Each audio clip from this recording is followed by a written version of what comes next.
Welcome to the Real News Network. I'm Jessica Devereaux in Baltimore. On Monday, the Detroit Water and Sewage Department announced that it would suspend water shutoffs to residents who had not paid their bills for 15 days. That same day, after a 2-month-long voting process, city pension holders, both workers and retirees, voted by a large majority to accept a 4.5% pension cut, as well as a loss of cost of living increases. This would affect 32,000 current and retired city employees. To help us unravel and understand the situation in Detroit is our guest, Abayomi Azikiwe. He is the editor of the Pan-African Newswire and co-founder of several Detroit area organizations, including the Moratorium Now Coalition to stop foreclosures, evictions, and utility shutoffs. Thanks for joining us, Abayomi. Thank you for inviting me. So, Abayomi, let's start off with addressing the pension cut vote. Most of our viewers know that Detroit filed for bankruptcy and the city financial operations are being overseen by Detroit's emergency manager, Kevin Orr. After the vote, he essentially said, quote, "The voting shows strong support for the city's plan to adjust its debt and for the investment necessary to provide essential services and put Detroit on secure financial footing." What's your response, Abayomi? Will this cut put Detroit on secure financial footing? No, it won't. But first of all, the city of Detroit did not file bankruptcy. The bankruptcy was filed by the emergency manager, Kevin Orr, who was appointed by Governor Rick Snyder. And Governor Rick Snyder drafted a law which contravened and essentially nullified a November 2012 election where the overwhelming majority of people in the state of Michigan voted against the Public Act 4, which was the emergency manager law. Over 221,000 people signed petitions to have it placed on the ballot in order for a referendum to be held, which rejected emergency management. Yet the right-wing dominated legislature and the governor in Michigan enacted another law, Public Act 436, to essentially obliterate the popular will of the voters in the state of Michigan. The plan of adjustment was crafted by the emergency manager at the aegis of the governor. It favors inherently the banks and the financial institutions and the corporations over and above the residents, the workers, the municipal employees, and the retirees of the city of Detroit. The entire voting process was designed by the emergency management system. The votes were calculated with the ballots being sent out by a firm in California. They were not calculated or tabulated in the city of Detroit. There was no oversight involving the entire process by those who had opposed and those who had a specific interest in the outcome of the vote. So, Abayomi, are you saying essentially that you're questioning the validity of the vote? Because the vote itself, many workers supported this plan. At least the official count is saying it showed that 82% of those eligible for police or fire pension voted in favor of the plan. Roughly 73% of other retirees and employees with pension benefits also voted for it. So why did the majority vote for this plan? Well, we have no way of verifying those figures. The Los Angeles Times, in the July 22nd edition, reporting on this issue, said that supposedly 32,000 ballots were sent out by this firm in California to those people considered creditors in that particular class involving the retirees. They claim in the same article that less than 50% of the ballots that they claim were sent out were returned to this firm by noon on July the 11th. So you're talking about less than 50% of the ballots, according to their figures, were returned. They claim 32,000 were sent out, but we have no way of verifying that either. So there were tremendous outpourings of opposition to this entire plan. The retirees in the city of Detroit have been in the leadership of the opposition to emergency management, to the threatened pension cuts. The retirees had their health care programs canceled as of March 1st, earlier this year.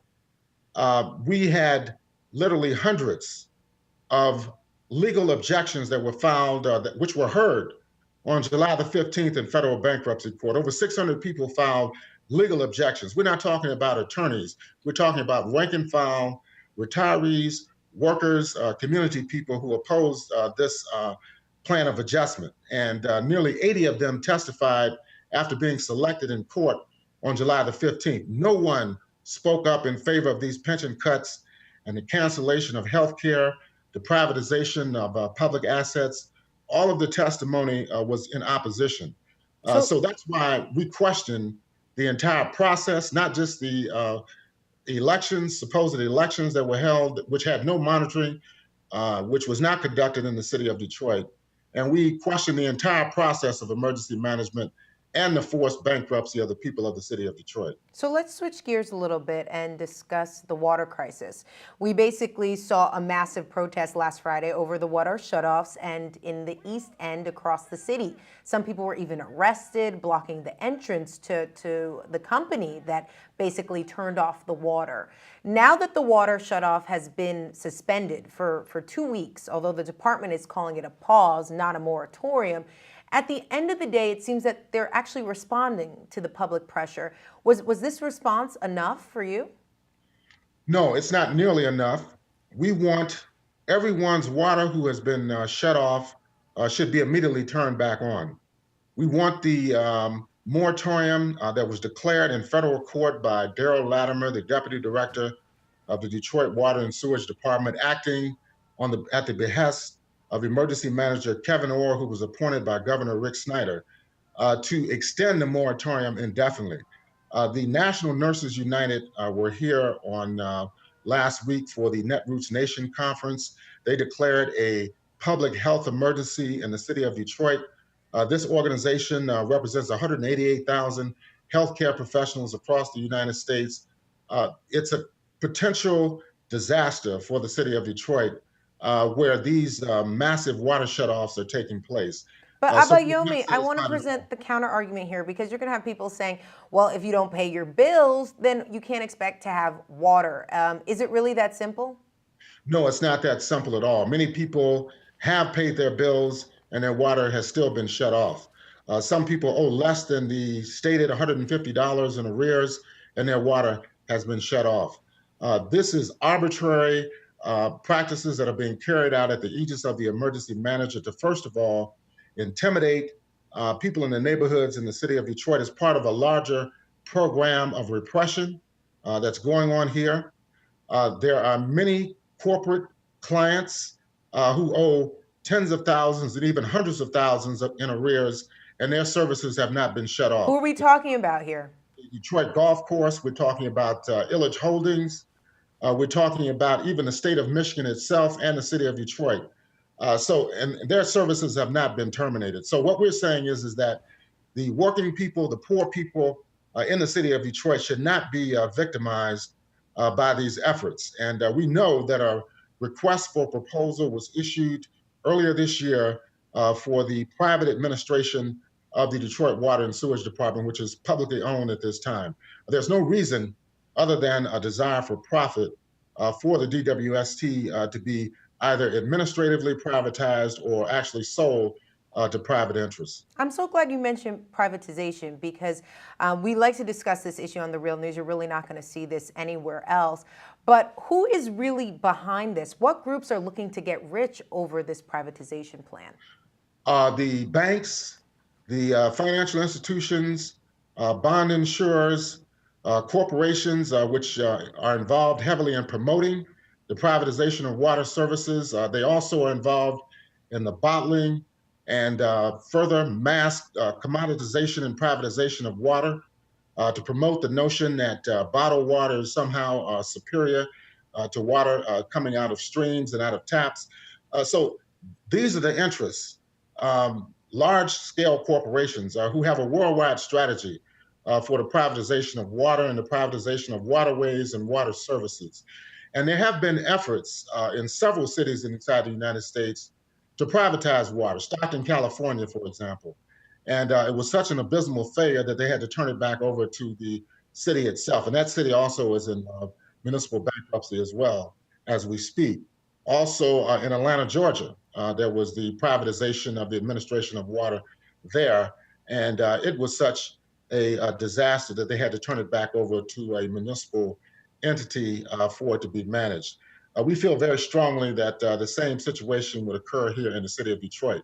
And when you have privatization and commodification, uh, prices, rates go up astronomically. If you just calculate a bottle of water in terms of its unit of production and value on the market, it's much higher than the current rates for water coming out of a tap. So this is the real agenda.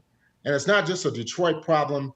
It's a problem that is in existence across the United States and indeed internationally. I just want to get your quick take on this because I know you're involved in challenging the bankruptcy emergency management, and you've actually filed a lawsuit in federal bankruptcy court against the shutoffs. Can you just give us a quick update? What's going on? What's next for you guys on the ground? Well, we're going to continue our Freedom Friday demonstrations. Last week was the largest due to the intervention of the National Nurses United, the Netroots Nation Conference, other trade union and social justice organizations from around the country who were here for a conference at Cobo Conference Center downtown. We're going to have another demonstration this coming Friday. At present, we're demanding the indefinite extension of the moratorium on water shutoffs. We want everyone whose water has been shut off to be turned back on. We feel water is a human right, and we're going to continue to organize locally, nationally, and internationally to fight the privatization of the city of Detroit's water resources and to fight also this unsustainable restructuring plan, which will not work here in the city of Detroit, because what they're trying to do is set a dangerous precedent for the theft of pensions, for the theft of healthcare programs, for the privatization of public assets, for the obliteration of local political control of governments. This is the real agenda, and this agenda is being extended throughout the United States. As I mentioned, there are other cities such as Stockton, San Bernardino, California. We have Providence, Rhode Island, Harrisburg, Pennsylvania, Jefferson County, Alabama, the potential for Flint, Michigan. In Illinois, they're claiming that they're the worst funded public pension system in the United States. All of these announcements and exposés in the financial publications across the country indicate a serious move on the part of the corporations, on the part of the financial institutions to wage massive assaults on public entities, public pensions. We've seen what has happened in the public school systems across the country with charterization and privatization of public education. It has not improved educational outcomes. In fact, just the opposite has occurred. So we feel a national effort is in order to preserve democratic control of municipalities throughout the United States. All right, Abayomi Azikiwe, thank you so much for joining us. Thank you so much. And thank you for joining us on the Real News Network.